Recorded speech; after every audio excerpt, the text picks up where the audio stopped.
So I wanted to do just a video to explain what the ultimate beginner's embroidery stitch guide is. So it's in this presentation folder, and basically it is a guide that goes through multiple different embroidery stitches step by step, so it can sort of start you on your embroidery journey. So open it up, you've got contents pages, there's lots, it's all broken down into different sections just so it's not so overwhelming that you've got all these stitches.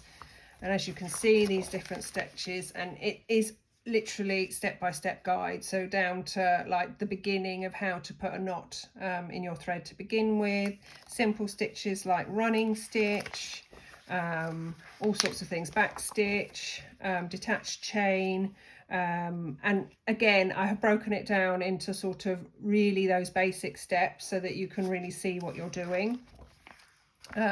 Going through it, sort of I've tried to lay it out so they sort of get a little bit more difficult as you go through the folder.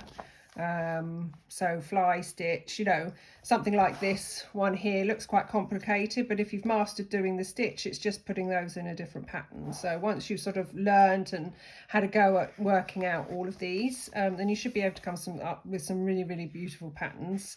I've tried to colour code things as well, so this one is like a cross stitch and straight stitch combo.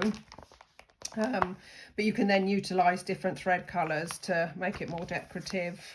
And then going through like this, using zigzag stitch, you know, you can actually create really sort of decorative stitch patterns.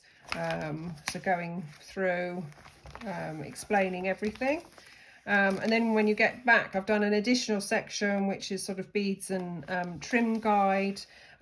So a little sort of terminology on beads and bugles and what they all are, and then how to attach them, and also attaching sequins and a couching stitch, which is actually quite important when you want to embellish things onto embroidery. It's sort of how you embellish other threads or thicker threads or wires, that sort of thing, onto your work. And then adding trimmings, and then doing stitches with beads, so using seed beads and how you can attach those and create patterns. So I just thought it was quite a unique little guide to get you started on your embroidery journey.